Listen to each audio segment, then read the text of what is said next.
Euro 2024 আসরের উদ্বোধনী ম্যাচের শুরুর 20 মিনিটেই স্কটল্যান্ডের জালে দুবার বল জড়ায় স্বাগতিক জার্মানি।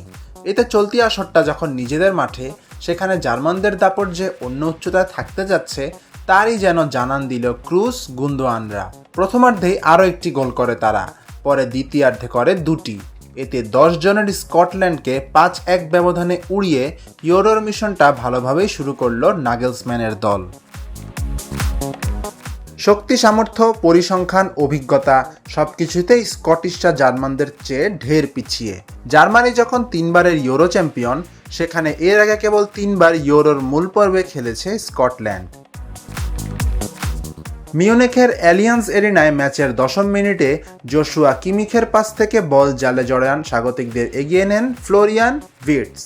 ম্যাচের দিন তার বয়স ছিল 21 বছর 42 দিন।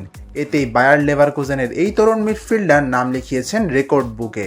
ইউরোর মূল আসরে জার্মানির হয়ে তার চেয়ে কম বয়সে আর কেউ গোল করেননি। এর মিনিট 8 পরে আরেক তরুণ তারকা জামাল মুসিয়ালার গোলে ব্যবধান দ্বিগুণ করে জার্মানি। প্রথমার্ধের শেষ দিকে জার্মান অধিনায়ক ইলকাই গুন্দোয়ানকে ডি বক্সে মারাত্মক ফাউল করে বসেন রায়ান পটিয়াস। পরে ভিএআর দেখে সরাসরি লাল কার্ড দেখেন স্কটিশ ডিফেন্ডার এবং 10 জনের দলে পরিণত হয় স্কটল্যান্ড। সেখানে সফল স্পট কিকে প্রথমার্ধেই গোল লাইন 3-0-তে আনেন কাই হাভার্টস। দ্বিতীয়ার্ধে দুর্দান্ত জার্মানির বিপক্ষে কোনো বাধাই তৈরি করতে পারেনি স্কটল্যান্ড।